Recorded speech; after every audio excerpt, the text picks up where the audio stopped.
entiende por climaterio, que es menopausia. El climaterio es mucho más que solo la menopausia.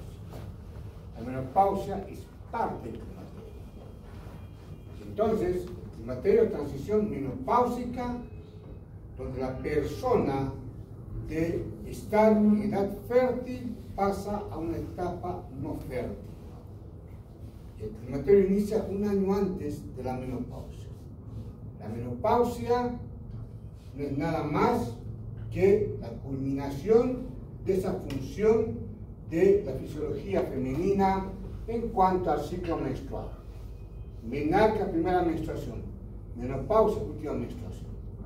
Lo que ocurre un año antes de la menopausia y hasta los 60 años se denomina climaterio. Habrá una etapa peri o premenopáusica, una etapa que es la menopausia como tal y la posmenopausia. Y aquí se atribuye ya la menopausia a una deficiencia de estrógeno que se atribuyen trastornos médicos, que lo irán viendo la sintomatología que puede presentar la paciente en etapa de climaterio. Por lo tanto, inicialmente la menstruación será irregular en cuanto a frecuencia, en cuanto a cantidad o duración. La paciente manifestará que redujo la cantidad, redujo los días de menstruación y que ya la frecuencia se fue espaciando mucho más, cada 2 meses, cada 3 meses, cuando durante un año está aumentando la menstruación. Imaginémonos, estamos a abril 2025, febrero 2024, última menstruación. Habiendo transcurrido más de un año, es poco probable que retorne ya la menstruación. Por tanto, climaterio es el periodo de transición de la etapa reproductiva a la etapa no reproductiva. Menopausia, periodo de la menstruación por más de un año de forma consecutiva durante un año. Esto es fundamental tomar en cuenta. Menopausia no es el fin del mundo. Lamentablemente y paradójicamente, en algunos casos, en tanto la dama ingresa a la menopausia, hay varones que están en su segunda adolescencia. Y es fundamental la parte emocional de esta persona para que no entre en estado de depresión, de ansiedad, que ya de por sí la cuestión hormonal incide en este estado emocional. Y hablemos de etapas del climaterio, no la menopausia, del climaterio. Y ahí tenemos la perimenopausia, desde la aparición de los síntomas climatéricos hasta la menopausia, la perimenopausia. La posmenopausia, desde la menopausia hasta la tercera edad.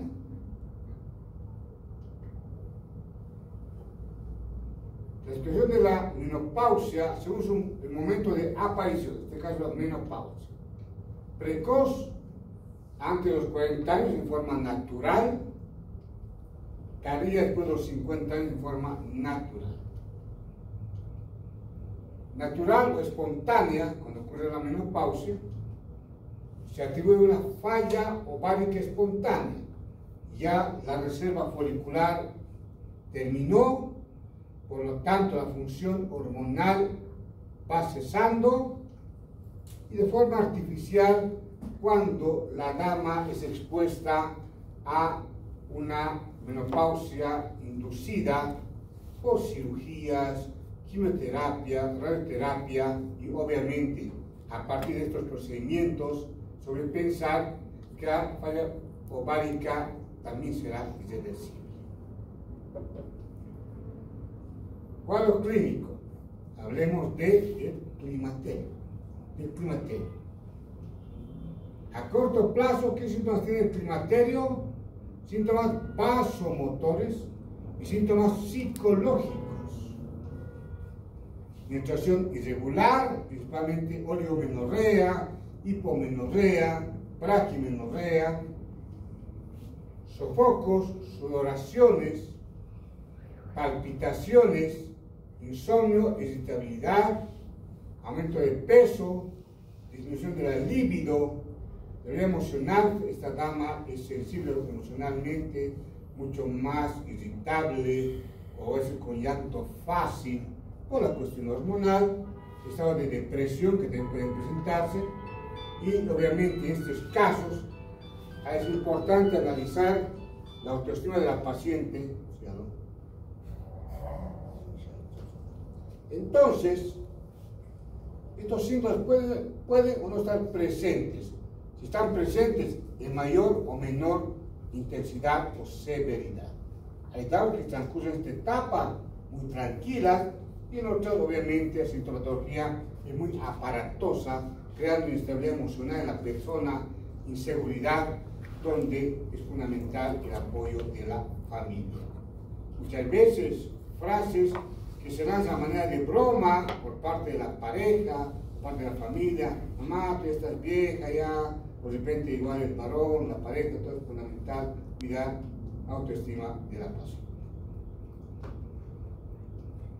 A mediano plazo predominan síntomas génito-urinarios, y ahí tenemos resequedad vaginal por hipoestrogenismo fisiológico, y ahí prescribimos, más que lubricantes, prescribimos humectantes vaginal, dispareunia por hipoestrogenismo, contiene unidad de esfuerzo, la dama que al toser esto no pierde orina, lesiones vulvovaginales y urinarias, porque el epitelio se vuelve ya atrófico, hipotrófico, va adelgazando la piel, ya hay posibilidad de hidratación y pérdida de elasticidad a nivel de piel y mucosas, y obviamente pasa a lo que es síntomas a largo plazo: osteoporosis, sarcopenia y atención cardiovascular.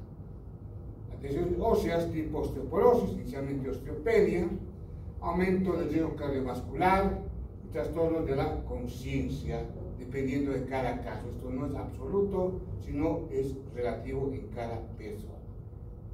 El examen físico se puede evidenciar en la parte general, incremento de peso, y hirsutismo por hiperandrogenismo, hipertensión arterial, manifestaciones osteoarticulares como osteoporosis, en la parte genital, reducción del vello pubiano, atrofia genital por hipotrofia, de lo que significa el hipoestrogenismo, labios mayores y menores hipotróficos o atróficos, introito vaginal, obviamente está también hipotrófico o atrófico.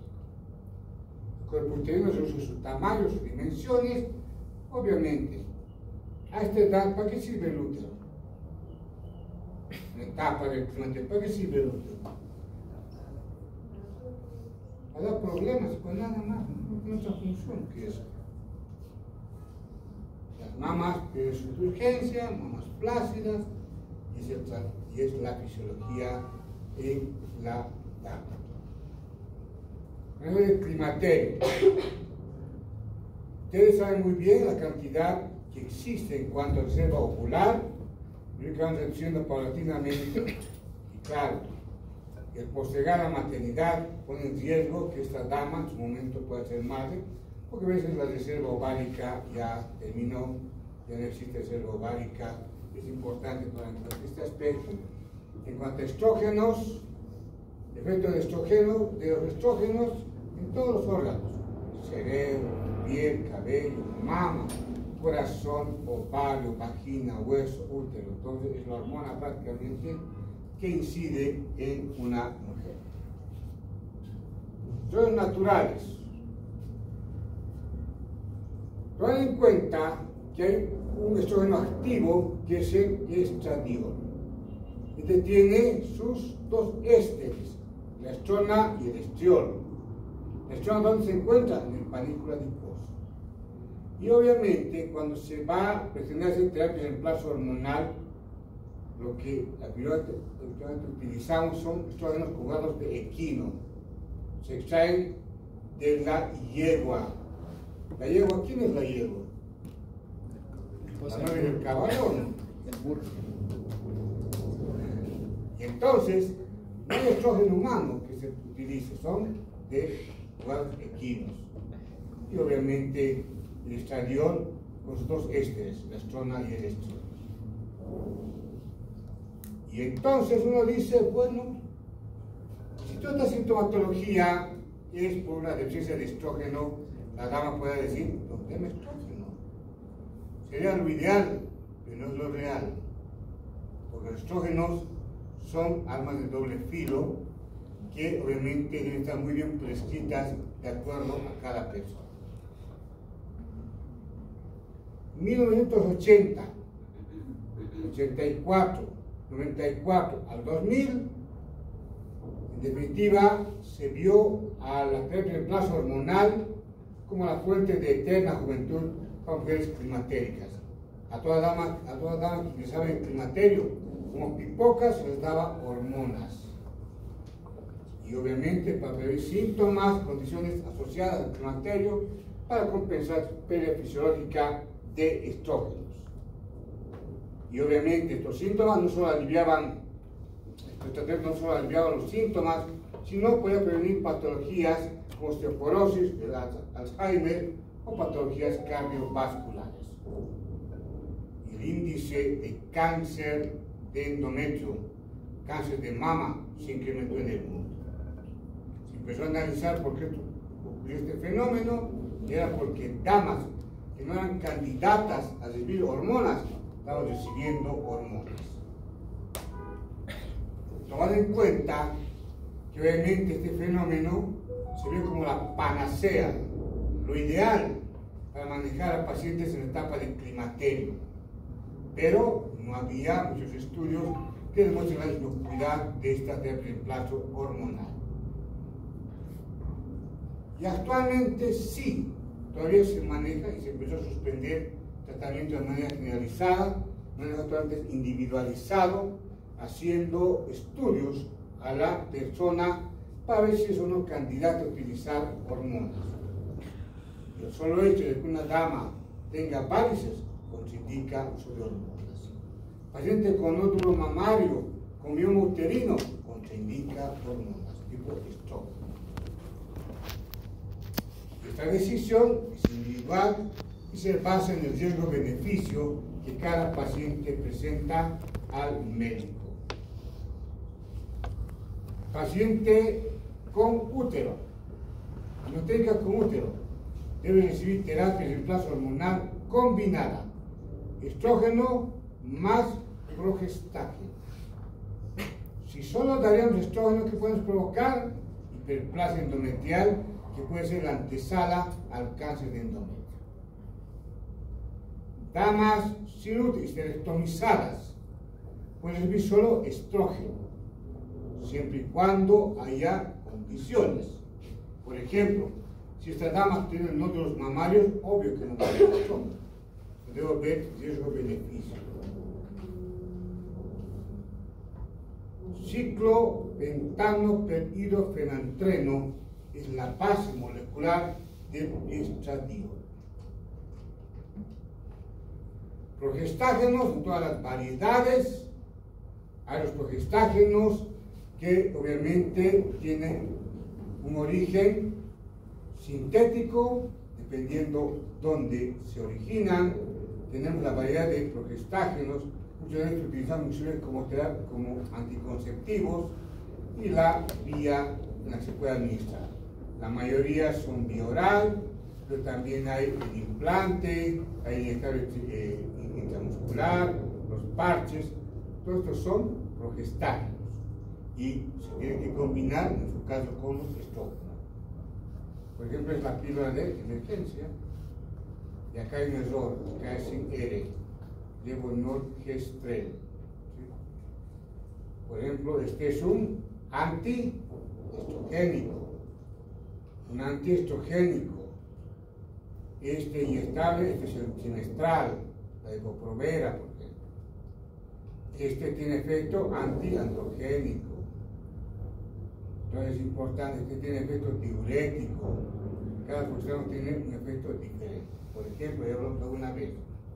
La dama tiene quiste de ovario poliquístico, el origen, un hiperandrogenismo. ¿Qué debo darle? un antiandrogénico, tipo gestodeno. La dama, perdón, un antiandrogénico es la ciproterona. Ciproterona como antiandrogénico. La dama tiene hipermenorrea, un sangrado menstrual, por ejemplo, y cuya causa es un hiperestrogenismo. Que doy un antiestrogénico. Ese es el gestodeno. La dama dice, quiero tomar un anticonceptivo, pero tengo tendencia a aumentar de peso. Entonces, ¿qué damos? Porque estamos con efecto diurético, la dospirenona. Entonces, el manejo se hace de manera individualizada. Entonces, actualmente está aprobada la prescripción de estrógenos bajo 3 criterios o 3 condiciones en pacientes perimenopáusicas, que va a aliviar síntomas vasomotores, que va a evitar la atrofia vaginal y que va a prevenir la osteoporosis. Estos tres, obviamente, estas 3 condiciones hacen que el estrógeno sea ideal para el manejo. Pero, reitero, insisto, hay pacientes que no son candidatas a recibir estrógenos en una terapia de reemplazo hormonal. Acá que es importante, utilizar por el menor tiempo posible la dosis más baja posible donde se evidencie alivio sintomático de lo que significa los calores, sofocos, síntomas vasomotores, que obviamente deben ser tratados cuando ya sea una situación crítica para la persona.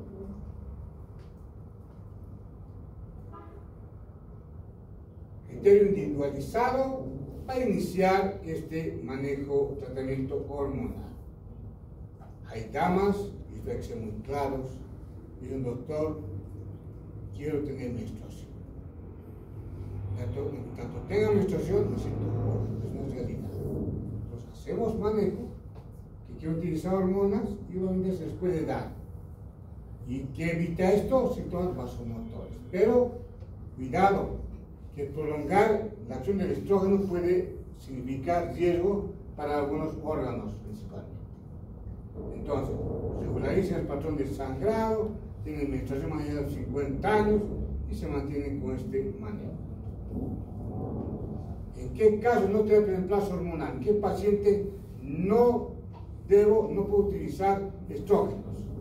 Cáncer de mama, cáncer de endometrio, tromboembolio venoso activo, accidente de tromboembolio espontáneo, hepatopatía activa grave, tumores hepáticos, accidente de alteración hepática en la gestación tipo síndrome de Hert, por ejemplo, lupus eritematoso sistémico, melanoma maligno. En esos casos no utilizar el reemplazo hormonal y no en pacientes con diabetes severa que presenten vasculopatía diabética.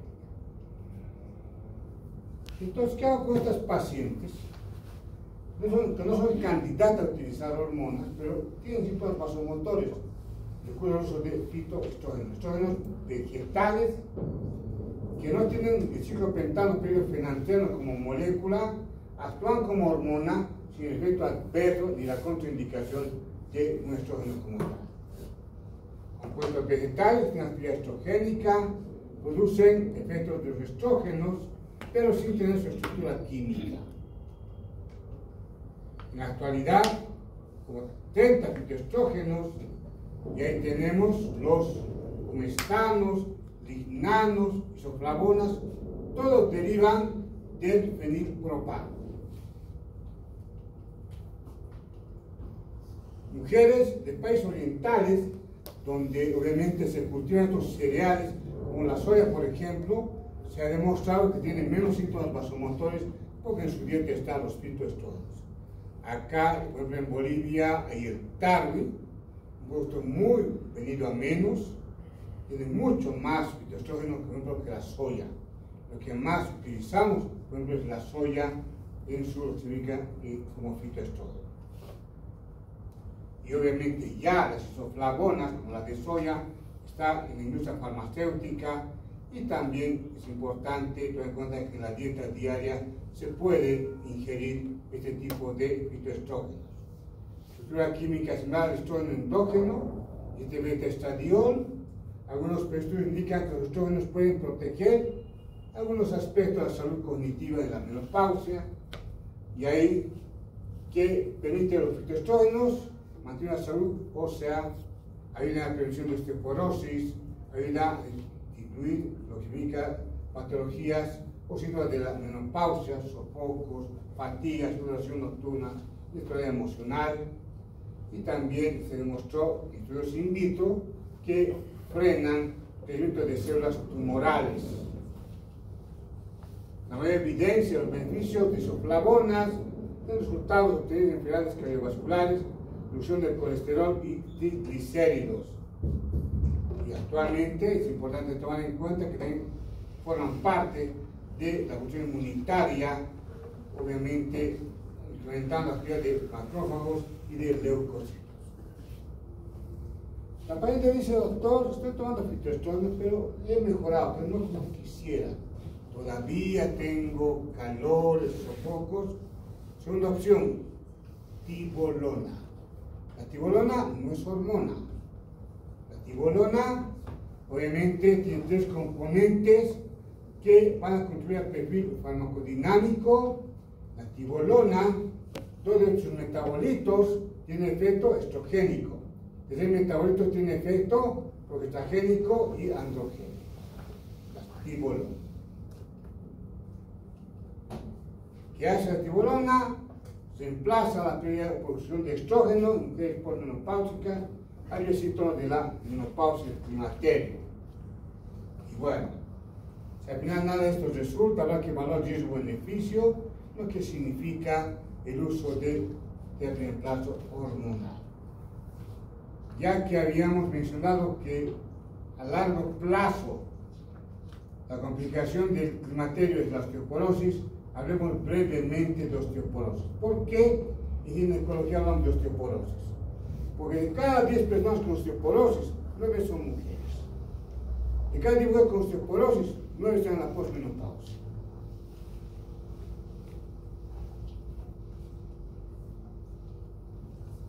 Si vemos lesiones de osteoporosis, está presente desde que existió la humanidad.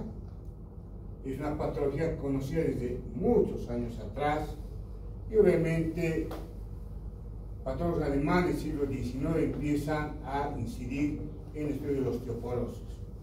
Este tipo de enfermedades óseas, osteomalacia, osteoporosis y osteitis fibrosa quística.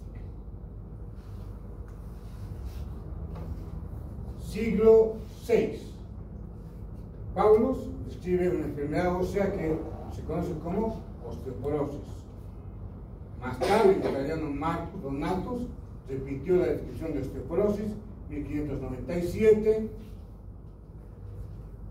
Al principio del siglo actual no encontramos a la osteoporosis como entidad clínica, solo relacionamos con problemas de malabsorción de nutrientes, hiperparathyroidismo, obstrucción biliar. Entonces, ¿qué es osteoporosis? Reducción de la masa ósea por unidad de volumen. Lo que dificulta realmente generalizar la definición es evaluar lo que puede considerarse como masa ósea normal, ya que esta va variando de manera fisiológica de acuerdo a edad, sexo, raza, etc. Las damas hasta los 30 años absorben más calcio de lo que pierden. A partir de los 30 años es más la desorción que la absorción. El varón, durante toda su vida, como que asimila, también pierde calcio por genética o actividad física. La gran desventaja en las damas es que las damas, a diferencia del varón, se embarazan y hay requerimiento, por ejemplo, de minerales como el calcio.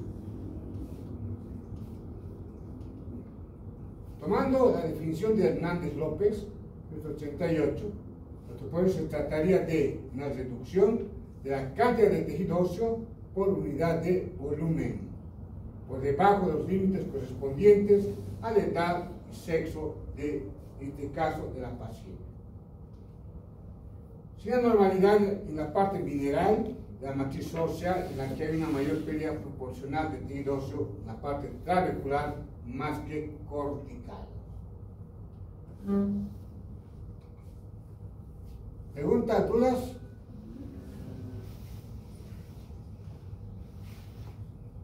El carácter diferencial de osteoporosis radica en la rarefacción ósea. Se vuelve más poroso el hueso. Y esto conlleva a nivel esponjoso una reducción, adelgazamiento de las fibrillas que le proporcionan al hueso una mayor transparencia radiológica al hueso, ¿no? Muchos dicen con radiografía diagnosticamos osteoporosis. No, la radiolucidez no es un parámetro real para diagnosticar osteoporosis. No es bien presentado. La pérdida de hueso esponjoso sería la causa de fracturas a nivel vertebral, y la de hueso compacto, la de fracturas de huesos largos. Un aplastamiento de las vértebras. Dice, mi abuela es de este tamaño, yo de este tamaño. Aplastamiento vertebral que reduce la talla en la hueso. De esta forma pueden considerar la osteoporosis como una reducción de masa ósea hasta el punto de poner a la paciente en riesgo de padecer una fractura espontánea o un traumatismo mínimo. Muchas damas se dan cuenta que tienen osteoporosis cuando ante una caída aparentemente sin mayor riesgo se fractura. Necesidad mineral ósea. Cantidad de mineral que contiene el hueso, especialmente de fósforo y calcio. ¿Qué es masa ósea? Cantidad de hueso que posee una persona determinada en un momento específico de su vida. Puede ser que ustedes saben, ya saben ustedes, si el primero es correcto, el segundo incorrecto, ya saben, con esta combinación de detalles tomen en cuenta. Pico de masa ósea, cantidad máxima de masa ósea que adquiere un individuo en su vida. Al llegar a este pico o capital óseo, cada persona está sometida a una serie de factores que pueden actuar en forma negativa, reduciendo la masa ósea, como de forma positiva, aumentando la masa ósea. ¿Por qué se produce osteoporosis? En el interior del hueso se producen durante toda la vida numerosos cambios metabólicos que van alternando fases de resorción y fases de absorción a nivel del hueso. Estas fases están reguladas por distintas hormonas, la actividad física, la dieta, los hábitos tóxicos, vitamina D, entre otros factores. Resulta que esta persona, desde su etapa intrauterina, puede tener deficiencia nutricional. Si su madre tuvo desnutrición, es un factor a tomar en cuenta. Si en la niñez tuvo una inadecuada nutrición, en la pubertad, todo eso hay que ir tomando en cuenta. En condiciones normales, una persona alcanza a los 30-35 años la cantidad máxima de masa ósea, pico de masa ósea. Existe una pérdida natural de masa ósea a partir del momento en que se adquiere el valor pico, que puede ser lenta y dura el resto de la vida. Llega al pico y luego ya va a seguir a disminuir. La mujer ha sido peor tratada por la naturaleza porque respecta al metabolismo óseo. En primer lugar, su pico de masa ósea es inferior a la del varón. Además, cuando llega la menopausia, cuando cesa la producción de hormonas sexuales femeninas por el ovario, muchas mujeres, no todas, pueden sufrir una pérdida más acelerada y rápida de hueso que puede llegar a producir la osteoporosis. Entonces, osteoporosis postmenopáusica.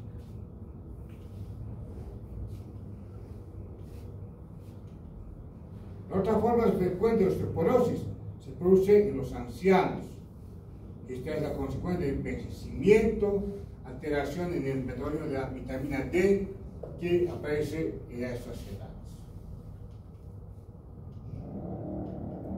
Además de la osteoporosis, la menopausia y la del anciano tienen otras causas menos frecuentes de esta patología que se presentan como consecuencia de algunos tóxicos, el alcohol, así que dejen de beber.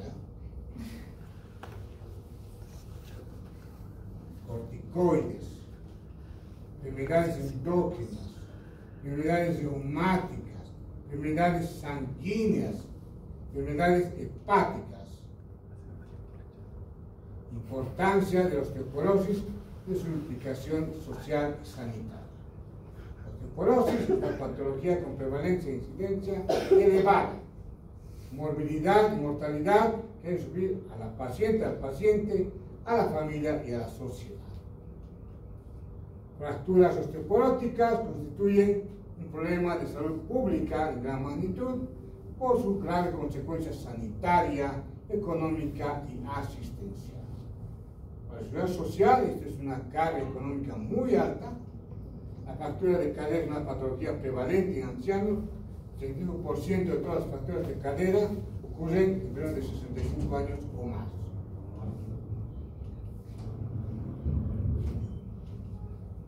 La incidencia anual de fractura de cadera en sujetos de 50 años se estimaba 182, 165 por 100.000 habitantes, dependiendo de la localización geográfica, esto a nivel mundial.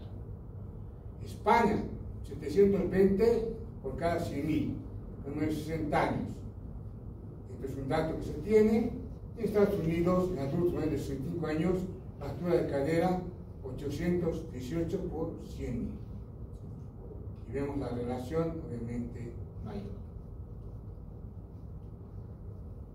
Factores de riesgo para la osteoporosis. Historia personal de fracturas. Antecedentes de fracturas en familias de primer grado.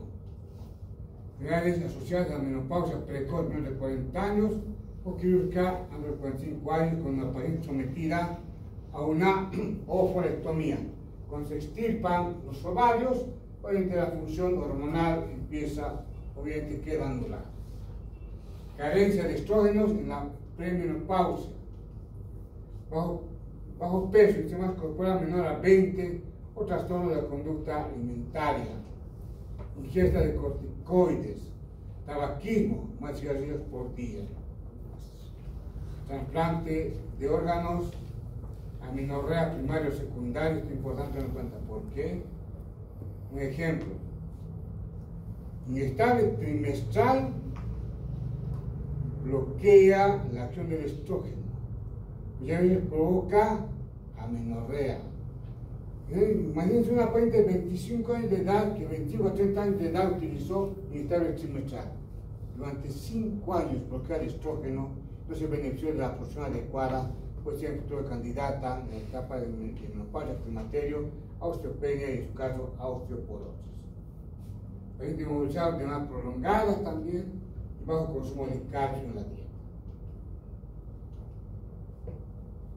Enfermedades que causan disminución de la densidad ósea, trastornos de los hábitos de la alimentación, osteomalacia, hiperparathiroidismo, hipertiroidismo, hipogonadismo, síndrome de Cushing, hiperprolactinemia con trastornos del ciclo menstrual, insuficiencia renal crónica, litiasis renal, hipercalciuria, enfermedades hepáticas crónicas, cirrosis hepática, cirrosis obviamente con hepatitis crónica, síndrome de mala absorción, enfermedad celíaca, gastrectomía, cirugía bariátrica, artropatías inflamatorias crónicas, mieloma múltiple, enfermedades hematológicas crónicas y neoplasias hematológicas.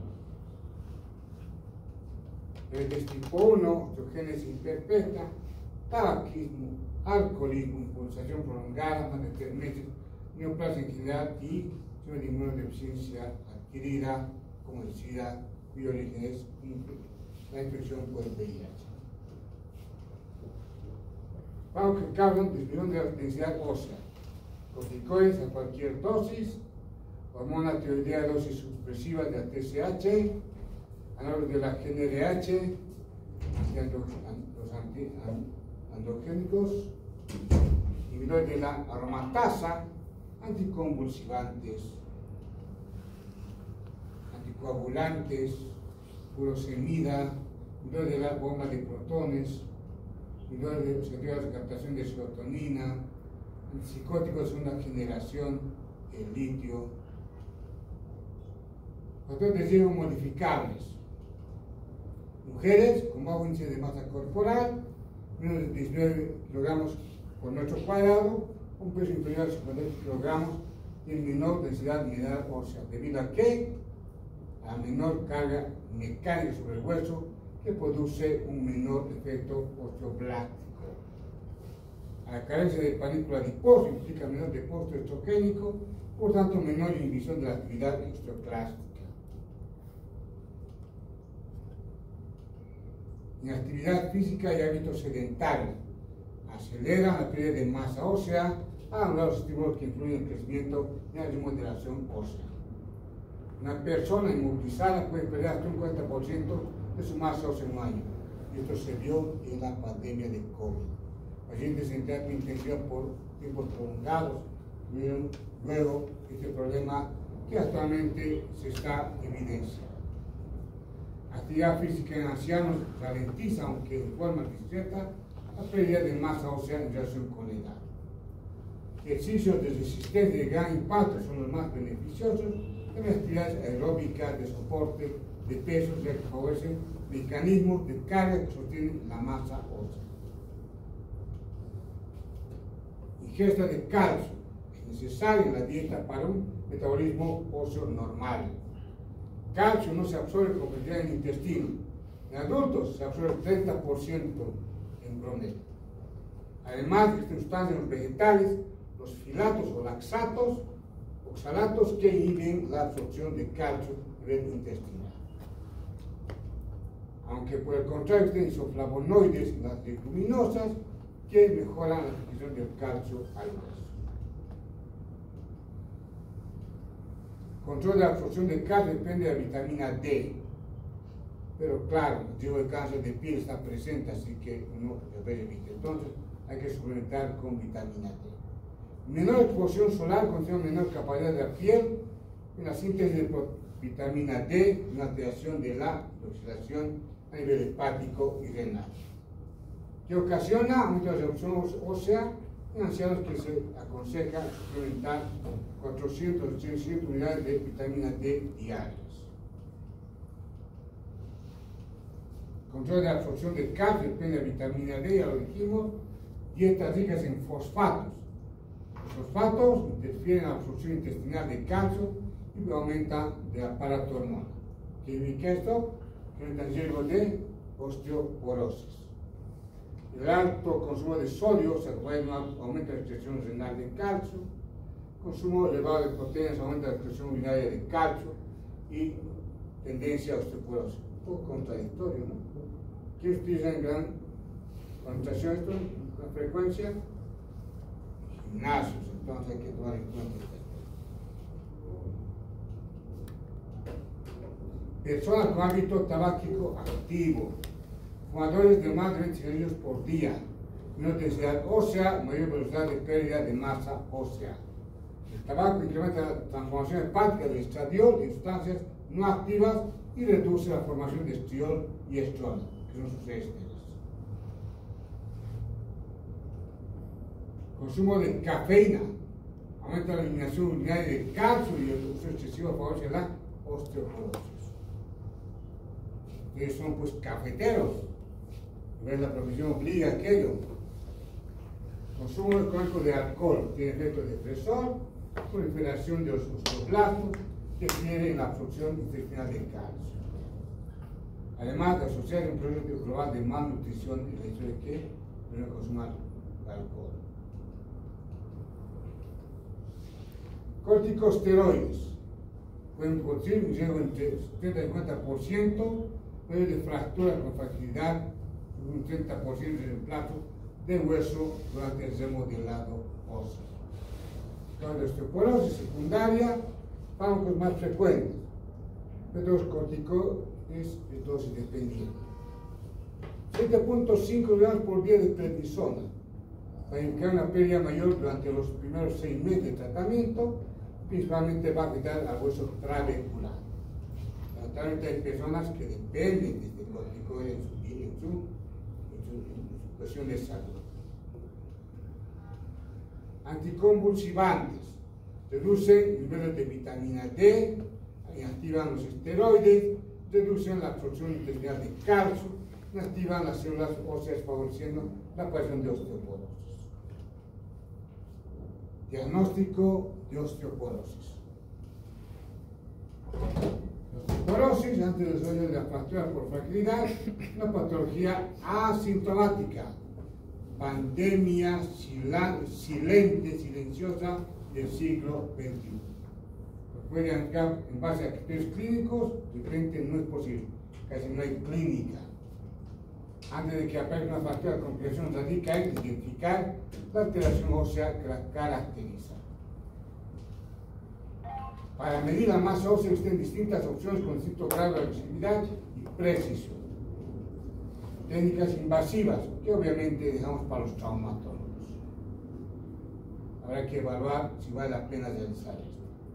Biopsia ósea precisa en la reconstrucción, lo que se realiza, pero presenta el problema de su gran agresividad. Se sacan biopsias de hueso.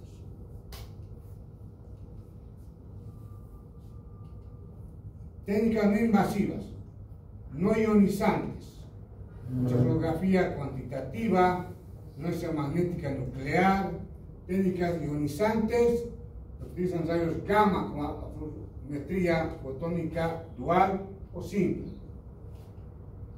Las que utilizan rayos X como afluometría radiológica dual, radiogrametría y la tomografía computarizada cualitativa. Densidad mineral ósea, afluometría radiológica dual, técnica que permite cuantificar la masa ósea con gran precisión y exactitud, siendo mínimamente lesiva. Desimetría mineral ósea, las que más realizamos hasta ahora. Dos valores en la desimetría ósea que nos ayudan a hacer el diagnóstico.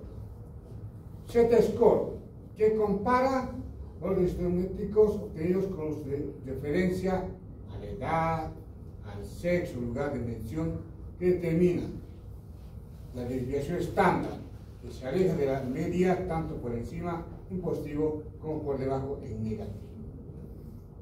Claro que nos interesa predecir el de fractura, y esto incrementa de manera proporcional a la edad.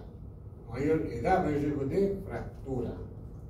Una mujer de 70 años tiene más riesgo de fractura que de 40 años, obviamente, además con masa ósea normal para su edad.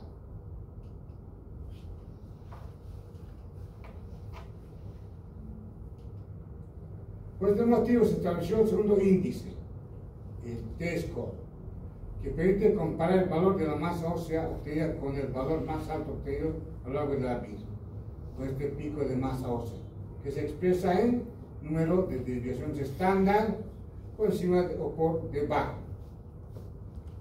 A simple vista uno va a analizar valor de densidad mineral ósea, una distribución continua, dibuja una campana de Gauss, donde la media de los valores densitométricos de las personas presentan fracturas solo en 0.5 a una desviación estándar, inferior a la media que nos presenta. Cuando uno ve la densitometría ósea, va a este recuadro. Lo que está de color verde sale si a colores, obviamente si no, sale en este contraste. Normal, puntaje de T-score por encima de una desviación estándar. Acá bueno, es una osteopenia, el resultado acá. Acá está la densidad mineral ósea, el porcentaje, gramos por centímetro cuadrado, y acá está la edad de la persona. A partir de los 20 años puede ser este estudio, a partir de los 20 años. ¿Sí? Como ustedes ven acá, es una persona que está cerca de los 65 años, ¿sí? Y está su resultado, osteopenia. No es lo mismo que esté acá arriba que esté acá abajo. Y entonces, esto ya es osteoporosis. Si bien está en este recuadro el resultado, no es lo mismo que esté acá a que esté acá abajo. Factores de diagnóstico y seguimiento de osteoporosis. Marcadores de recambio óseo, formación de hueso encima de la membrana de los osteoblastos, fosfatasa alcalina total y la ósea. Está sintetizado por los osteoblastos, la osteocalcina y la osteocalcina no totalmente carboxilada. equivalentes al colágeno que poseen la matriz ósea, los péptidos por colágeno 1, el carboxilo terminal y amino terminal. Marcadores desde cambio óseo, la producción de hueso, calcio urinario, hidroxicolina, de los péptidos, carboxilo terminal y amino terminal, el colágeno tipo 1, fosfatasa ácida tartrato resistente, presenten osteoclastos, hidrolina y la deoxirribolina, que son puentes inter e intramoleculares de piridolina. La cialoproteína ósea, COSI2 de hidroxilisdazo, pues alfa y beta crossplast. Manejo no farmacológico de osteoporosis.